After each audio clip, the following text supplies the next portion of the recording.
Hey there guys, how are you? Welcome back to another awesome video.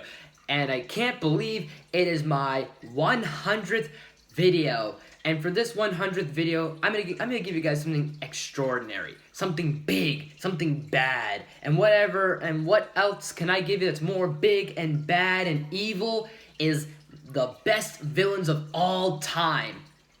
So for this list, I'm gonna be taking the top 20 villains of all time that I think are the best of the best. Whether they're from movies, TV shows, video games, comic books, anime, whatever. Well, maybe not anime, but I'll maybe save that for another list. But point is, anything in pop culture, and it's going to be on this list. So real quick, before I get down to all the 20 lists, what I've decided to do is for this top 20 is I'm going to go through the honorable mentions first, and then we're going to get to the list. So real quick, I'm just going to go down the quick list of honorable mentions. So we have Sauron, pretty epic. Smaug, gigantic, pretty sinister. Kylo Ren, a love-to-hate villain. Bane, he's become iconic for breaking Batman. Ra's al Ghul, a really interesting and intimidating villain. Magneto, a complex and iconic and tragic villain. Ultron, very menacing, very sinister, obviously because of he's emotionless, he's evil, he's a machine. Shao Kahn, being powerful and just known for just shredding people in half. M. Bison, being one of the biggest and popular Street Fighter villains. Reverse Flash, becoming very iconic with the Flash TV show and how awesome he is. Hans Gruber, the best performance Alan Rickman has ever given. Saruman, another epic Lord of the Rings villain. Scar, an iconic Disney villain. Shere Khan, another iconic Disney villain. Kingpin, very powerful, not in the sense of, what do you call it? He's not like cosmic power, but more like he's like power hungry. He's a mob boss, big guy, but not only that, and he's strong, but the fact of you kind of feel for him. Ratigan, very underrated Disney villain, epic voice due to the fact of the late Vincent Price. Darth Maul, being a badass. Akuma, being like the Darth Vader Street Fighter. Doomsday, being the one that destroyed Superman. Evil Queen, being the one of the most hated Disney villainesses. Venom, being an iconic Spider-Man villain. Red Skull for his tyranny. Deathstroke for being an assassin, being the one that kind of has like the muscle memory and able to basically just be a super cool, badass like villain for both the Justice League and the Teen Titans. Owlman, basically being the counterpart evil version of Batman.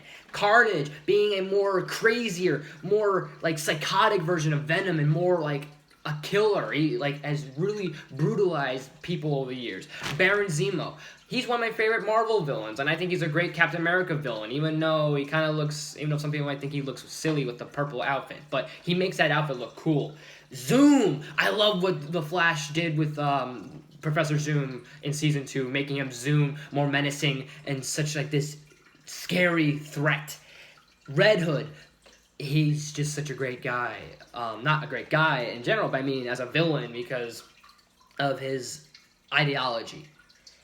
And I don't think I missed any, so if that was a bit too fast, I'm sorry, I just wanted to get that over with. So, like I said, 20 villains here, let's get to this already. And at number 20, we're going with Dr. Evil and Beetlejuice. They don't sound very intimidating, but in terms of comedic villains, these guys were the ones that made me laugh. And that's because of Mike Myers, and that's because of Mike Myers as Dr. Evil, and Michael Keaton as Beetlejuice. And they're pretty iconic in terms of comedy, 80s, 90s movies. So, you have that, obviously. And then even though they may seem funny, they do have like sort of like an intimidating presence. They try and be a little bit evil, like sinister. Because, like, even though they're funny, you could still tell the fact that they're still putting on you could tell from the way they look, you can tell that, hey, these guys are the bad guys. Beetlejuice being crazy, and then obviously Dr. Evil being a spoof of, obviously, I forgot, Bond's arch nemesis, obviously. So, you have that. Number 19, Dracula. I'm not going with any specific Dracula, but just in lore in general, how big of a fear Dracula's put into like generations and generations and years with the different adaptations they have of him, and how many like variations there are. Like you have universal like monster like looking Dracula, classic Dracula. You got more like a you got like Marvel's got a Dracula, DC's got a Dracula. Like there's also the different versions of how people interpret this being that like comes out at night and basically will just suck your blood until you're dead. So there's that. Number 18, Shredder and Megatron. They don't sound that big of a deal, but these to me, in terms of 80s cartoons, 90s cartoon villains, these were the most iconic to me. I loved Shredder from Teenage Mutant Ninja Turtles, and then you got Megatron from Transformers, both classic villains from classic TV shows, both with great voices too, iconic voices. When you think of Shredder, you think of that old 80s cartoon. When you think of Megatron, you think of Frank Welker. So obviously those just go hand in hand together because of how much they obviously were during those era. And unfortunately, they were kind of done poorly in the movies. So enough said about that. Number 17, the T-1000 and Freddy Krueger. It's weird to pair these two up, but they're really cool. They're really great villains. The T-1000 being this improvement and more upgraded version of the T-800, and you got Freddy Krueger, who you kind of know already about him. He's gonna come after you in your fears. I mean your fears. He's gonna use fear in your dreams, and he's got those iconic claws and that Christmas sweater and the fedora. T-1000 is just a sweet badass with how he's able to liquefy his body and anything can bounce off of him. He's invulnerable, sort of ish, but it's pretty badass. I'm just trying to make this as quick as possible, obviously. But you guys get the gist. Number 16, the Xenomorph and Pennywise. So Xenomorph, obviously they're obviously the vicious aliens that we all know, and obviously the iconic Xeno Queen that we all know from Aliens, how big and how massive they are, and how terrifying they are. Because I remember when I first saw Alien when I was like, I don't know how old, I was pretty terrified by this thing, because it's faceless, it's got the teeth, it's all black and skeleton looking almost. How like it's just designed is really interesting from like head to toe, how they're deadly like predators, like hunters almost. And how they work like in sort of like packs.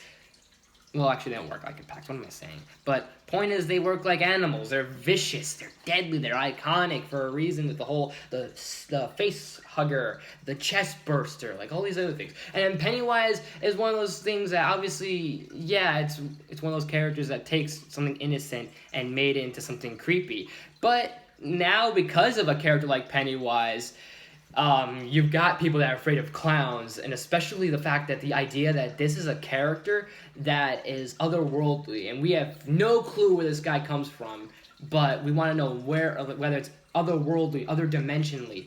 Still, fact remains of how like crazy of a character and design, and especially when you look at the new It and how well it's like he's very eerie and creepy almost and whatnot. Alright, number 15 is Khan and Voldemort. I'm not a big fan of neither of these franchises, but I will say this. For Star Trek, Khan's a great villain. For Harry Potter, Voldemort is a good villain. I'm not gonna lie. I'm not big fans of these franchises. I don't know too much about this stuff. So, let's go into Khan real quick. Khan, obviously being very famous for the big sequel, Star Trek Wrath of Khan. And then you got Star Trek Into Darkness, which was fine, and Cumberbatch was great as Khan. And then you got the more bigger, famous Khan from Wrath of Khan. The one that the guy screams Khan, obviously. I'm not going to scream it, but you guys get the idea. So, how much of a screen presence, whether it was Cumberbatch or I think his name's Ricardo. I can't remember the guy's name who was Khan, Wrath of Khan. But the point is that whichever actor you're talking about had a great screen presence and really brought that character to life and had this presence of he owns the room, he owns the ship. And then you got Voldemort. Voldemort was just, obviously, people have their reasons to like this character, and I can see why. And honestly, I'm gonna probably get a big backlash, but when I remember I only saw one Harry Potter movie, and when I first saw that Harry Potter movie, I was like, I'm not a big fan of these characters, but I will give them this. They do have a great villain. He's very scary. The fact that he's just pale white. He's a powerful sorcerer, dark wizard, where the hell he is, and he like I said, it's just iconic. That's one big thing I can definitely say. I may not know a lot about Voldemort, but I can definitely tell by his presence and by his performance, he's iconic and he's really a great villain. Number 14, Norman Bates and Patrick Bateman. I couldn't decide on which Bateman to go with or which Bates to go with, which Psycho to go with, but each one is really creepy, very almost pedophilia-like, especially Norman Bates, how much he looks like a stalker and everything. And then you got Patrick Bateman, who you never would have thought this guy was a psychopath. You'd think he's just a normal dude, I own a business, I'm a CEO, all that fun stuff. And then he does what he does to Jared Leto and all these other people, and you're kind of you start to kind of look at him differently, especially with how people can be. You look at one person on the outside when this is how they are on the inside, and that's kind of like Patrick Bateman is like. And even with Norman Bateman's, both of them seemed pretty innocent until they really unreveal themselves in a way. 14, and number 13 is Hades. No particular Hades, I'm just going off the fact that throughout mythology lore, throughout everything lore-wise, Hades has always been not always powerful, but kind of a villain that really, obviously he's kind of interpreted as funny with Disney's version, and also intimidating with, James Woods, and things like the Wrath of Titans, the Clash of the Titans, and he has such a great presence and everything. And even you kind of think to yourself, the more you think about Hades, the fact that, in a way, Zeus kind of put his own brother where he is, in hell. And imagine that sort of resonating with you for years and years and years of hatred and anger, and you want to take out your revenge on your big brother here, and you want basically the all-power cosmic to yourself. So, not that you don't blame him, but you sort of see where all that hatred comes from, and all of this, the way he looks and how he's it's always interpreted as the devil in a way. Number 12 is Predator and Boba Fett. I had a hard time putting which one I liked better, but both of these are great hunters in their own realms and their own franchises. Predator hunts more like a hunter, with how he's climbing up trees and stalking his prey and lunges like an animal, and just how awesome the thing looks. He's got some really great advanced weaponry for just this weird spider alien monster thing, and especially when he reveals his mask, that's the most epic moment in that movie, Predator. With that badass helmet, that really cool laser cannon, the really cool, really amazing claws gauntlet he has, and the detonator as well,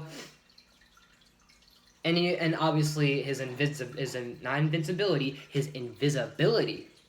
And you got Boba Fett, who I know some people were like, oh, he was kind of weak in the movies, but people underestimate Boba Fett because he's one of the greatest bounty hunters for a reason. Not just because of the fact that his name is Fett, because his father was Jango Fett. He had the Mandalorian armor. But also just you look at the books, you look at everything that Boba Fett has been in, and how great of a badass he is with his iconic Mandalorian armor. He's got the blaster, he's got a jetpack, he's got a rocket launcher, he's got all sorts of weaponry, and you'd be surprised what he's able to do with this weaponry, and even with stuff he's been able to, he's fought Darth Vader before with a lightsaber. He's killed many Jedi. So it goes to show he is a deadly threat. No matter how much you underestimate him, he's done quite a lot. He's survived the Sarlacc pit, for those you don't know, in the Star Wars canon or uncanon or something.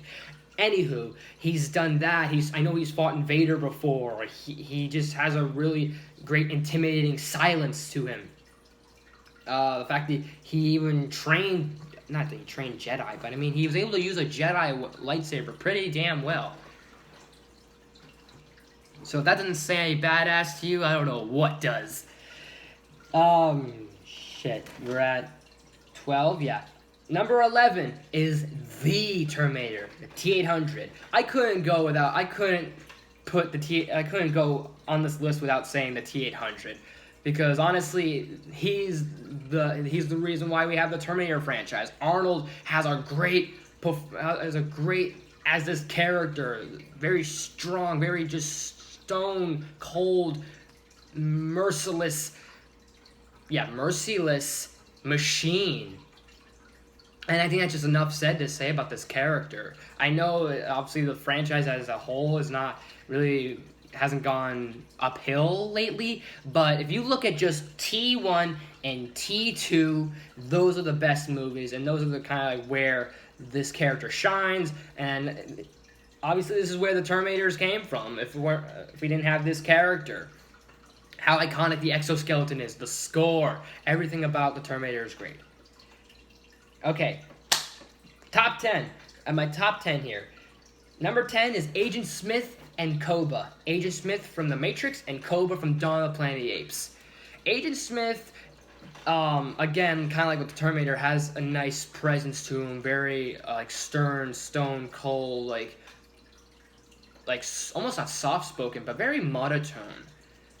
And that's because I think we owe it to Hugo Weaving as Agent Smith, and how well of a counterpart he kind of is to Neo.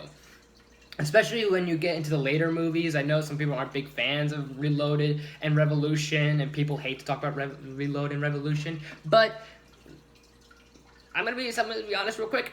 Those are I know they're not good, but they're guilty pleasures of mine, but that's not the point. Point is, even if you watch those movies, you kind of see Agent Smith progress to be more of this deadly virus that's not going to go away. He's going to keep coming back until he kind of can destroy Neo.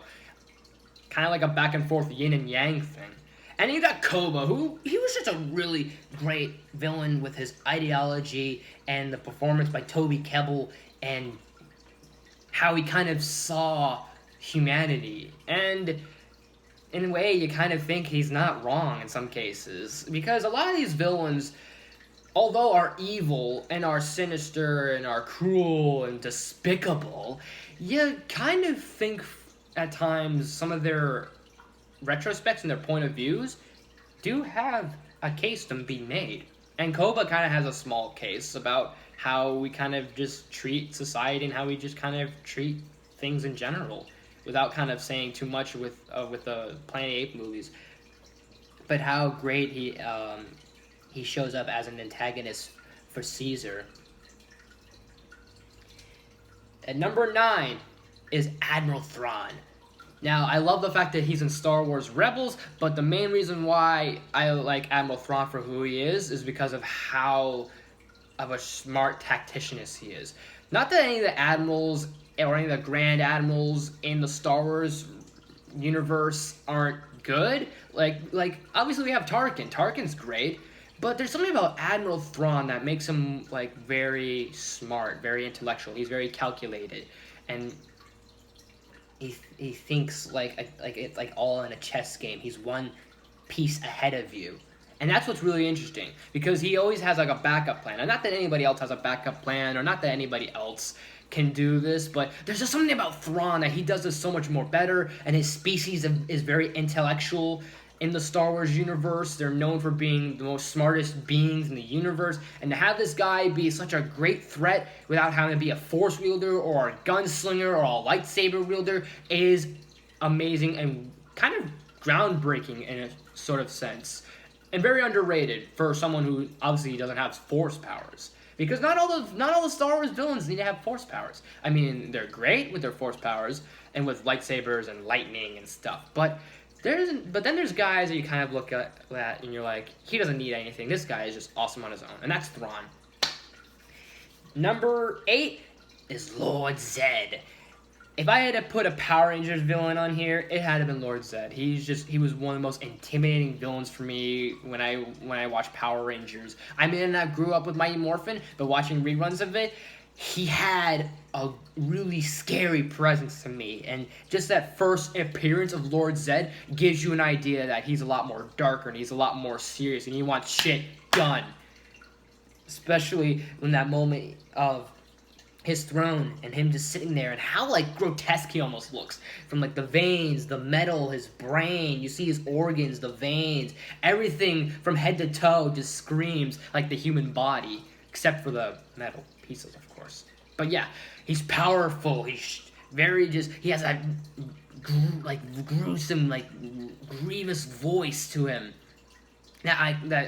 I love his staff. Obviously, the big Z Lord Zedd staff. He's got an awesome sword, Serpentera, that just wiped out almost human civilization and almost destroyed the Power Rangers. There's been many times that Rita Repulsa may have been able to defeat the Rangers, but she couldn't do what Zedd could do, which was he almost destroyed the Rangers. He annihilated the universe, and he even is going on to conquering the universes and multiverses, even in the Boom Studios comics.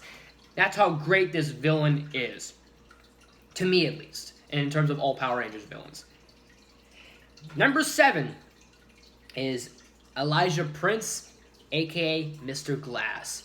I know some people are going to say Unbreakable is kind of overrated at this point, and M. Night Shyamalan kind of made this overrated, and you kind of saw this coming, sort of thing. But when I first saw Unbreakable, and to people that first saw Unbreakable in 2001, I still think it's genius how well the bait and switch was. And I don't say that often because not a lot of bait switches work for me. There's a lot of times in movies, especially in Pixar movies and Disney movies, they take their character that they seem like they're the goody two shoes, like side character or hero or something, and then they bait switch you to like, oh, now he's the villain, now she's the villain, sort of thing. But this one is done genius, and it's just still mind-boggling even to this day whenever you watch Unbreakable. Even if you have not seen Unbreakable at all, you watch this movie, you're going to lose your mind of what this happens and how Samuel Jackson is just great as his character, and you never would have suspect a thing. Uno momento. God damn it. Get down. Come on. Milo being weird. Cat sitting right now. Damn it. You messed me up, Milo. Anyways, but Sam Jackson really brought that character and how just tragic and almost emotional he brings to this character. Like a bit of sympathy. And this is where you see more of these villains that are more sympathetic. This is all because of how ironic things are. You have Bruce Willis's character who he's fine, everything's fine and dandy, he's perfect, everything is perfect about him. But Elijah Prince, there's nothing perfect about him. He is literally a broken man, physically and mentally, and to see that translate how his villain is still genius to me. Number 7? Yeah. Number 6 is Doctor Doom and Maleficent. Again, it was hard to put which one I liked more over the other, but Doctor Doom being a very infamous Marvel villain, and then you have Maleficent, who's the mistress of all evil. And I'm going to be specific real quick. I'm talking about the original OG Maleficent, because I just still can't get behind the Angelina Jolie movies. But enough about that. The real deal is the OG Mistress of All Evil. The one that had the balls to say that she will prick her finger on a spinning wheel and die. That still is like a gasp moment whenever you hear that note drop in the movie. But anyways, just the character alone obviously screams evil, and she has a presence, and you could see she's having fun being evil, and you kind of feel the fact that, hey, she was left out of this party, and she's like, you know what, if I can't be a part of this birthday party, I'm going to basically curse all of you, in a way. So, how powerful she is as a sorceress, how powerful she is as a witch, a villain, and she's able to turn into a dragon. Like, what else could you ask for? Doctor Doom just being a great combination of science and magic somehow all rolled up into one, and the fact that he's able to basically in his country he's seen as a hero. He may like, and to others we see him as a dictator, but in his land he's the hero. He's doing what he thinks for his country, Latveria, is right. So if he decides to invade Wakanda and take the technology, he's probably thinking to himself, we need that vibranium because Latveria could use it for this or that or something, you know? So, I don't know. I lost my thought a second because, forget it. But, great villains, great villain. Great villain and great villainess. Alright, nearing down to final 5 on my list, and I hope I made this pretty quick as possible as I could. And then number 5 is Rumpelstiltskin and Jafar. I'm a huge fan of Jafar. I like what this character has become. I don't like what they did in the 2019 Aladdin, but I like him in animated form. This guy right here, the real guy here. The man that was voiced by Jonathan Freeman. That animated character. The fact that he's just one of my favorite Disney villains of all time. He just really has been. I like his red and black scheme, how powerful he is, his very, like, snake design to him from his staff, and even to, like, how tall and lanky he is. How powerful he's become, how, like, crazy and almost eccentric. It's just fun to kind of watch him just go off a little bit. How powerful he is and everything and whatnot, and yeah, he's Jafar. I mean, he's one of those classic Disney villains that, along with Maleficent, along with Scar, and along a bunch of other Disney villains like Hades, even Captain Hook, they're like the type of villains that when they're doing their fun villain thing, they're having fun with it. You could see in the eyes how they smile and they're devious and they're doing the evil scheme hands and everything and whatnot. It's those little things that make like a villain like Jafar so good and not complex, but he's a fun, love-to-hate villain. And you got Rumpelstiltskin, who I'm gonna go specifically based off of Once Upon a Time, because Once Upon a Time was one of my favorite shows, and one of my favorite characters was Mr. Gold, and how well that performance was given by I forgot his name. Shit! I can't remember his name at the moment. But David Cardelli, I think? Oh, I can't remember his name. But the guy who was Mr. Gold was awesome. And how well he really made this character. He made it very multiple things for each person, and how well he's put together. And even though he's evil and he's like greedy and he's all like very impish and he's all giddy and he's powerful and he's the dark one, how awesome was that? And how intimidating he is as Mr. Gold. The more you think about it, you kind of feel bad when you realize he doesn't have his happy ending. And it's those sympathetic villains, those villains that we see ourselves in, are the ones that are most powerful. Not in the sense of physically powerful, but the fact that those are the ones that hit us in the heart, that hit us deep, why we like these villains. And that's kind of what Rumpelstiltskin has. Number 4 is Loki. Again, another sympathetic villain, and I think it's due to the fact of Tom Hiddleston and how well he's kind of made the character very infamous. And don't get me wrong, classic Loki with the golden helmet, and the yellow and green, the gold outfit, and who's all very like mischievous, is still a great villain. But I think we relate to the one that we see in the MCU more because of how mistreated he was as a child and how he mistreated was as a person. Fact that he kind of was outcasted by his own people, and even by the people that adopted him kind of treat him like shit. So you kind of see why he kind of does what he does. Number 3 is Thanos and Darkseid. I couldn't decide on these two, but I will say both of these are my favorite villains. Thanos being my favorite Marvel villain, and Darkseid being my favorite DC villain. Both are very power-hungry villains. One obviously more godlike, and the other is a god in a way, but has more sympathy.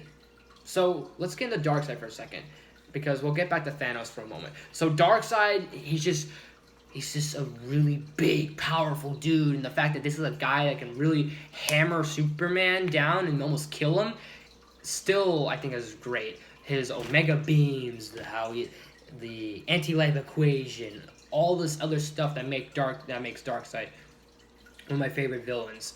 How even though he's a powerhouse villain, what's really great is that he doesn't act like a big, like, hulking monster like the Hulk or Doomsday. He's more like very sophisticated about it, more arrogant kind of. He's more just takes things more like not gentleman-like, but very more respectful in a way, which is kind of surprising. And even Thanos has that same sort of, like, I guess, mentality almost. How I guess both are almost feel like they are big hulking beasts of gods, but they're not treated like Frankenstein almost. It's more like they're treated along the lines of they're sophisticated, they're more philosophical in some cases, and Thanos kind of goes with that because of how he wants to bring balance in the universe. Even if you look at the comic version, he kind of wanted balance. He was power hungry. He had the gauntlet. He did everything he wanted to do. He wanted his big throne. He wanted his big it was his big boy day basically. So by wiping out this person, that person, taking that Earth, taking this universe, and all these other things, and doing what he wants and pleasing his Lady Death, in the end, he still wanted to create balance in the universe. And in order to bring balance, in order to bring life, you have to destroy life.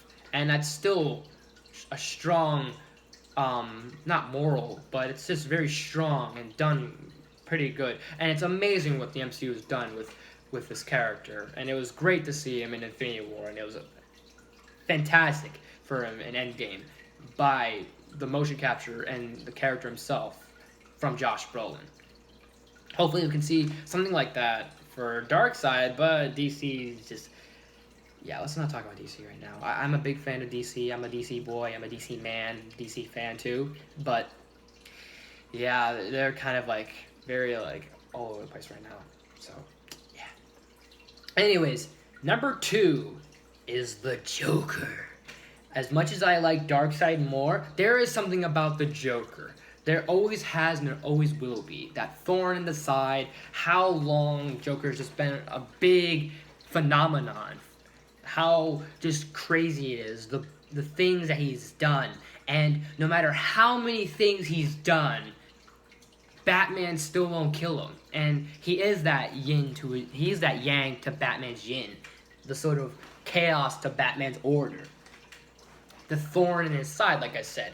And no matter what he does, he's still going to come back. And there's no getting rid of Joker.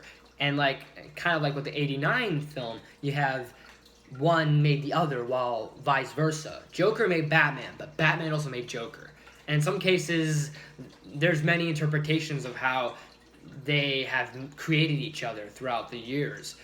Like, not even just the movie. Well, I mean, you could go by the movies, but even if you look at stuff like the Batman the Animated Series, you look at the Arkham games, you look at everything that has come along and how much Joker has done, the Death of the Family, the Killing Joke, all these big epic novels and graphic novels were because of the Joker and how crazy he is.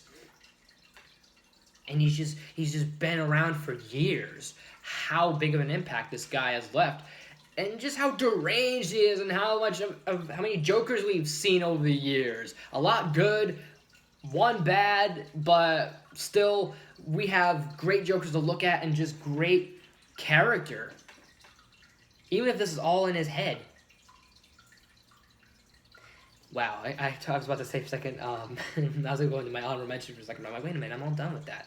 But I think as much as I liked all these villains and everything, my number 1 best villain of all time, in my opinion at least, you guys could agree or disagree, and that's fine, but my number 1 best villain of all time is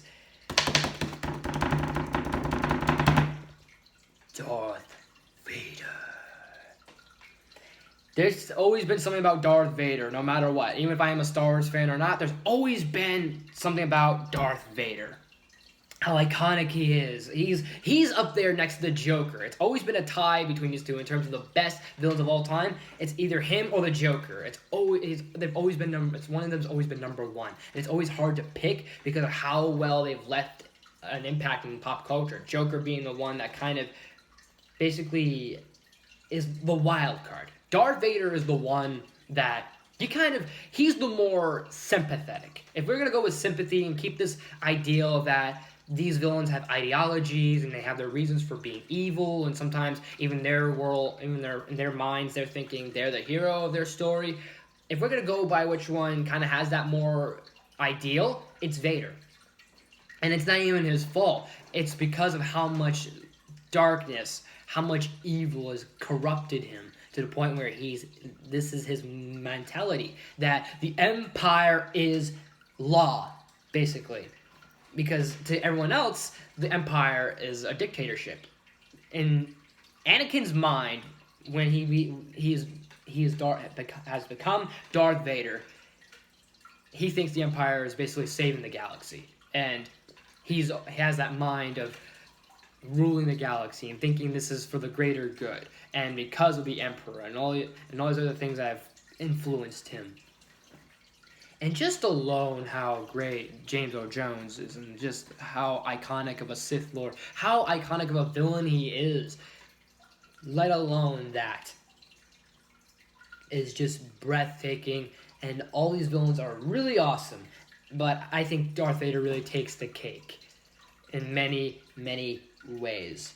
I know I've been saying a lot, a lot in terms of iconic, but this one is the most iconic, and this is the best villain of all time.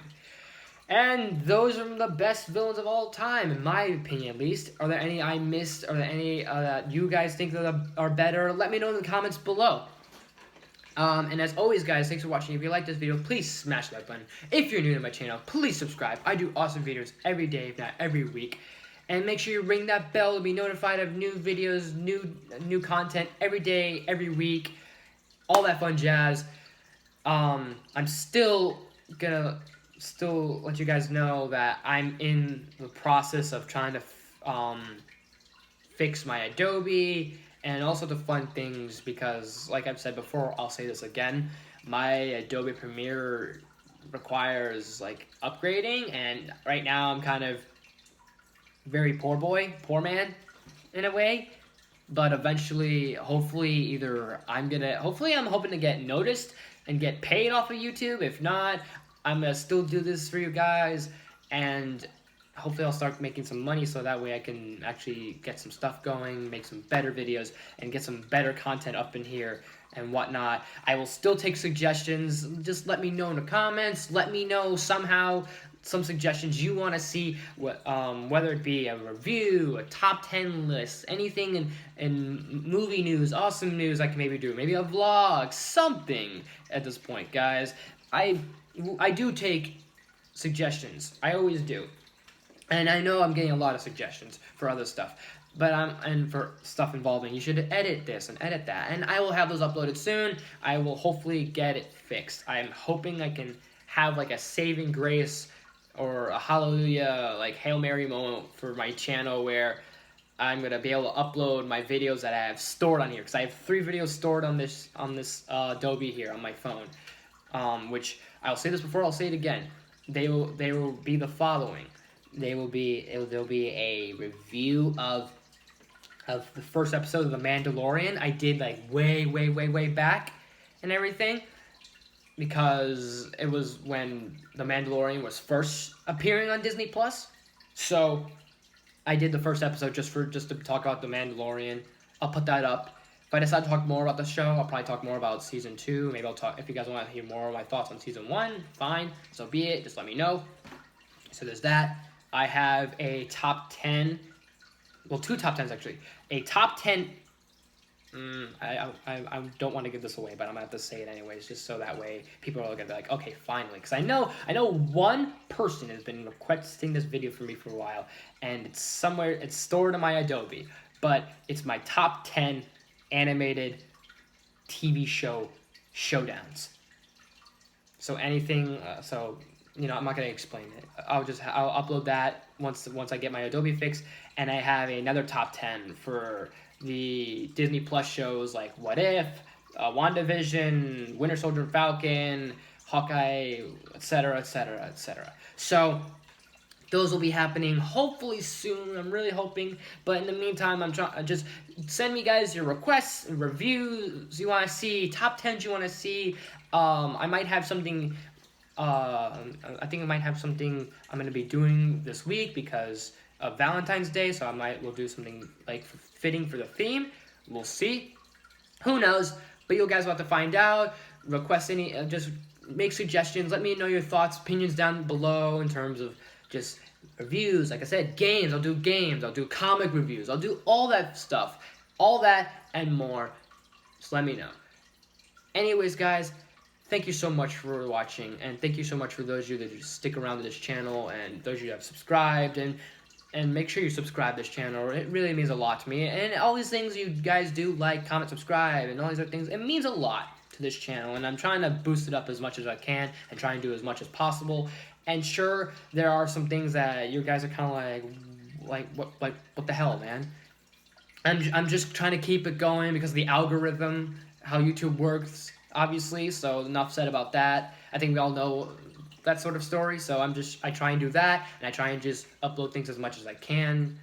So I will take requests. I will take requests. So I hope to keep doing this for who knows how long. And this may or may not be a permanent deal, but I'm hoping to keep this going as much as I can, and I hope you guys could stick around for it to see what's in store. But thank you so much for watching, and I'll see you next time.